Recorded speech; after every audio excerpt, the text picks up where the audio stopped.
Hi, it's Michael Areno again, and thank you for staying with us to learn more about home theater seating. If you watched our previous trainings, we've talked about a couple of important things so far. We've talked about the metal mechanics, the scissor lift, that is the whole operation of the chair, the skeleton of the chair. We also talked about that we take that and now insert it into a unibody wood solid frame that bolts these two units together to become one and really give you incredible integrity and rigidity in this chair. And we think that's really the key of any structure. We know personally ourselves, our skeleton is what holds us together. Our padding on the outside is what covers that skeleton and to protect it, and here's what I'm going to talk about now. Probably a place where you could really cut corners in the manufacturing of a theater chair or any furniture is what's underneath that cover. And I think in our industry, like a lot of things, that underneath the cover is the mechanics and the real life of this product, and we can't see it. When you come into this theater store today or work with your interior designer and you want to see what's underneath that leather or the cover or the cloth, you can't without ripping the chair apart. And the mechanics of the chair and the frame are pretty much invisible after we get to this point in the manufacturing. So today I want to talk about what is right under that skin and what is that makes Premier so comfortable. If there's one proud statement that we hear over and over at a convention, in a retail training, from a consumer who purchases our chairs, is I've sat in everything, and your chairs are the most comfortable. Well, we're proud of that. And the reason is we use, again, the finest materials available to us to upholster and pad that chair. From that wood frame, we will take a thin, high-density foam and wrap the full skin or the full skeleton of that chair using this foam. That is our first layer to really protect the edges of what some of the wood frame and the metal frame represent. On top of that is a Dacron fill or thin sheet that, again, for comfort, will be on top of the foam and, again, allow us to start to shape the chair as you see some of the curves in the chairs, the curved backs. The biggest difference, I think, is when we get to the full pads, the seat and the back, which is really what you're going to sit in and really feel the comfort of our chair. So what is it the competition does, or what is it that we do that goes beyond that? Well, most of us know the term Dacron, or polyester, or cotton fill.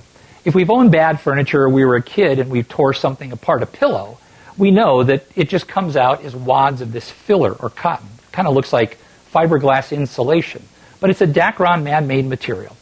And in most cases, those pillows, both the seat and the back, in the large furniture manufacturers' factories, and I've been in them, they use a tube and they will blow this through a system, almost a piping system through the factory.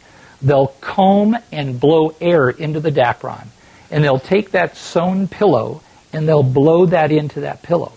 Well, you blow a few pounds of Dacron into that pillow and it'll be very solid and hard, just like a brand new cushion. Well, that Dacron in time starts to break down. There's no inner core to that chair.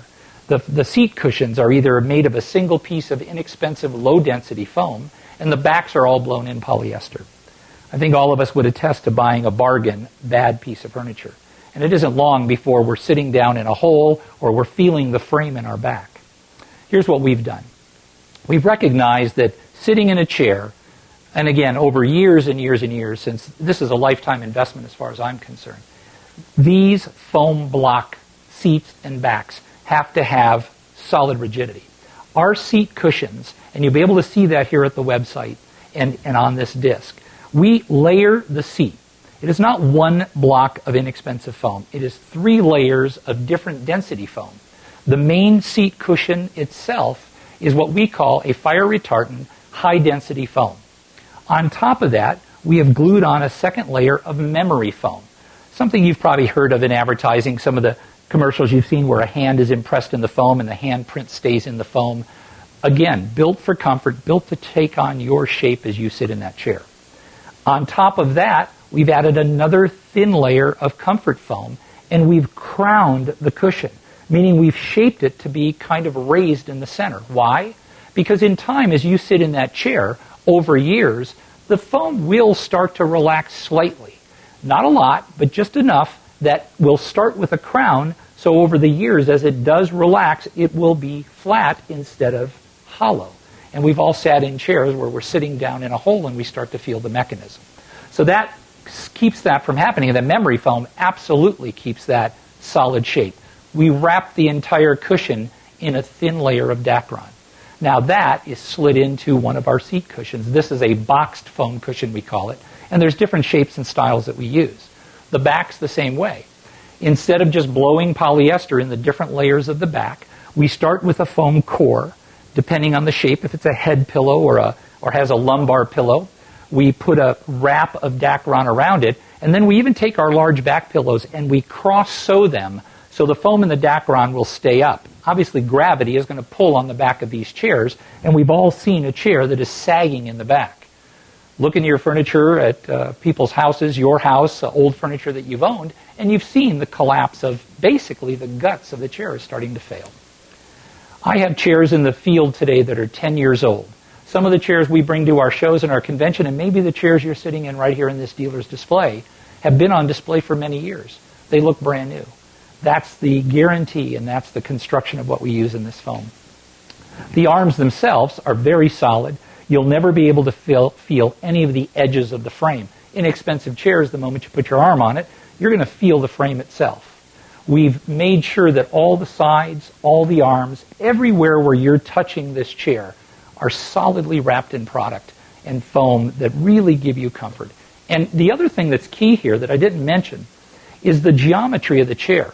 I think, again, where a lot of companies fail, you're going to go on the internet or you're going to shop around and someone is going to try to sell you a complete theater room. Nothing wrong with that, but what starts to happen is they've begun to specialize in wall treatments, carpeting, winky-blinky lights, instead of focusing on chairs. And then the chair becomes an evil necessity that they have to get involved with. Premier Home Theater Seating is just that. We specialize in seating alone. We make no other product for your home theater. We depend on you, the dealer, and the design decorator to create that environment. We want to build the finest chair we know how and focus on that. That's our background. So when we finish with the design, the geometry is very key. Where again, I don't think a lot of people have taken that into consideration. How deep does that seat cushion need to be?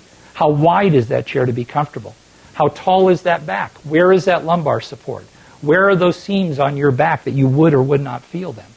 And that's just longevity in the seating business. I'll talk about that in the future about what is the history of our manufacturing facility. And I think that's what separates Premier from everybody. So again, now that we have the mechanics, the unibody frame, and the foam, the next training on leather and covers, I think will really open your eyes of what separate great chairs from mediocre chairs. Thanks for coming. I hope that's helped a lot, and see you in the next training.